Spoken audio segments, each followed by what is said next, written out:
They'll be calling you a radical. I got in this morning and checked my email and had dozens and dozens of emails. By now, I know who the credible whistleblowers are and the credible YouTubers and the credible Facebookers and the credible writers out there. I've got hundreds of people. I know who the wackos, I know who the crackpots are, I know who the sophisticated. Every person who I give incredible credibility to, every single one of them emailed me this morning. Every one of them, like, oh no, oh my God. The statement that was made by the Japanese ambassador on number 4.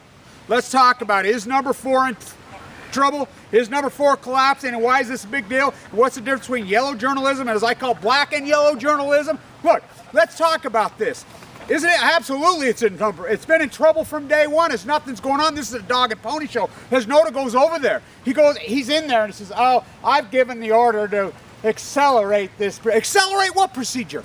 You've done nothing. As it was said in the Battle of Chernobyl, the worst thing to come out of that disaster in Chernobyl was not cesium, was not plutonium, was lies. It set the demographic, it set the table, it set the playbook for this nightmare of no reporting.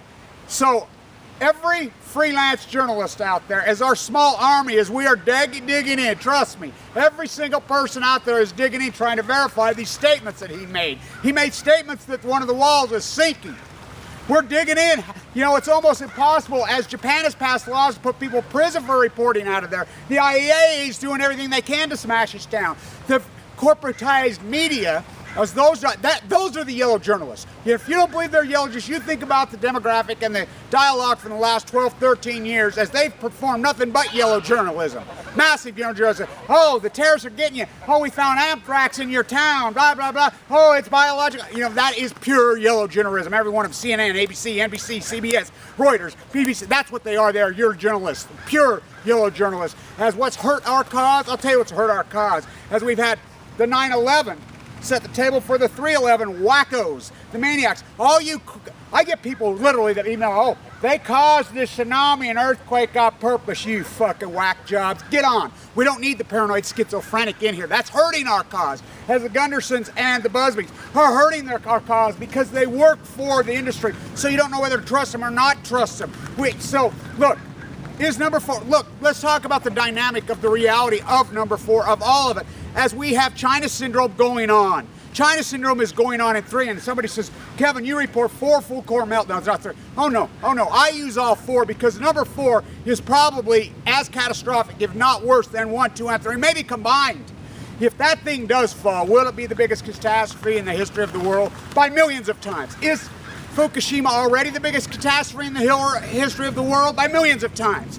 Chernobyl was grotesque, as the IAEA are devils, they are evil, every one of them should be in prison. The CNN reporters, the Fox report, all of them should be in prison. This is malice, this is malice. You are playing freaking Russian roulette with people. You are mass murdering, killing people by your yellow journalism, by your black and yellow journalism. Look, he says it's sinking, and we know they went in there and tried to pump some concrete. This decommissioning over there, and this is a dog and pony show. This should be paramount. This should be the #1 issue in the world. Why it is not? Well, I have my theories.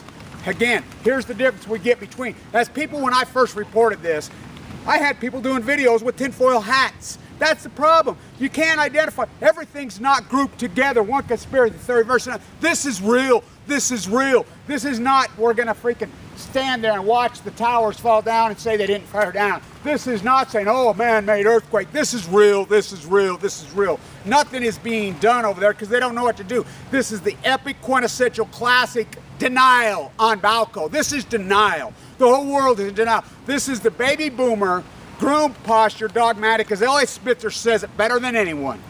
Facts bounce off these people. As a prosecutor, I had to use fact. It doesn't matter with facts with these people, because there is a baby boomer, echo boomer demographic all over the world that is so dogmatic. It took years and years to posture and groom these people via the freaking 1% media that facts do not matter. You can't see it, so they group everything into the conspiratorial versus it not. You know, I don't want to get into any of these hypotheses, but we know there's enough spent fuel sitting in number 4. And you people that say, oh, you spelled there wrong. Really? Really? I am an artist. Really? I didn't realize that I have to, all my metaphors, everything, I have to point out every single little minute detail. Honestly, Do you know the difference between there and the word there and there by definition? You really, is that hard for you to figure? Honestly, you want one thing about this post-ignorance genre of mine is I go in and tried to PhD before I got leukemia on the ignorant dynamic culture and why we are. I get blown away. Look, you YouTubers out there, this is the intellectuals of the world. The intellectuals of the world. This is the smart community. The community that's gathered around this YouTube site and other YouTube sites and Fukushima are the intellectuals, the thinkers, the artists. This is the smartest of the smart are here. We're right here. This is us. This is the freaking atomic post-ignorance freaking reporters. This is real journalism. If that thing goes, I'm here to tell you, if that thing goes, you're going to see a massive panic in reality that is just and probably should happen. Those 3-4 cup meltdowns are on as China fission is moving deeper and deeper into the earth. It's called lodging. To think that number 4 is safe and nothing is happening right there as that walls have been blown out and it just sits there and teeters and we play, oh, another earthquake can't happen. I remember when the IAEA would tell us all the time that this couldn't happen. A tsunami, a big wave of tsunami comes and goes in miles and wipes out 9 points. It happened twice in just a few years. Remember Phuket? Remember this? It can't happen. We had this cannot happen. It happened in Chernobyl 25 years later. It happens again. It can happen and it will happen. It's only a matter of time. It's not if, it's when. Look, there's nothing going on. Why this is not the biggest story in the world is epic denial, as the 1% is trying to hold on to their crowning jewel. Nuclear power is the crowning jewel of the 1%. His easiest way to become a billionaire ever created as the taxpayer fund. It's better than owning a sports franchise and holding a gun to your freaking taxpayers and make it build your stadium when you're making billions. It's bigger than that. It's on Balco on that. If number 4 is in trouble, and we're going to dig in and try to verify this, and we know it's in trouble by definition, but he says it's sinking.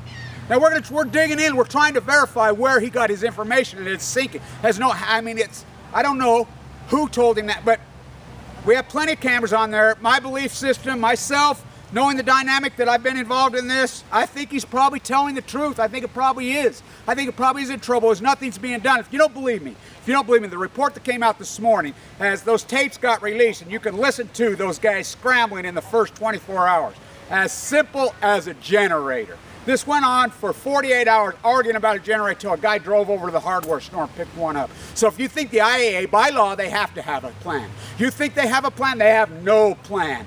You think they know how to take care of these full core melt? None. As it's going on right now, and everybody thinks about the land of Japan, it is the ocean. Millions of times of Chernobyl have been pushed into the Pacific continue. As that fission is building and building and building. We are on fairy tale land. We are fairy tale. There's going to be a reaction from the non-action. Something's going to give. As this thing is building and building and building and building. Do we know? No, we don't know factually. This has never happened in the history of mankind. Chernobyl was entombed by 500,000 men. It killed all of them. I mean, Gorbachev's wife died of this evil disease that I have, leukemia. It is calumny. This is going on. This is a massive, massive, epic nightmare that is unfolding our front as the world stands by and does nothing. Number 4 in trouble. It's been in trouble for 1. And why is all that spent fuel around there? That massive, incredible amount of spent fuel. There's your conspiracies that are real. The conspiracy of the IAEA, the conspiracy that nothing has happened, why the world didn't send vessels in there and everything, put a bladder system on this immediately the day that it happened. Beyond me, this is the epic denial, This is the biggest disaster in the history of the world. And it's just as powerful today, on Balco today, as it was 3/11/11. Stay tuned. We're working on this to report it as people that are doing it for free, as YouTuber freelancers, as the intellectual community has gathered together and locked arms, and we are trying. Kevin Blanch.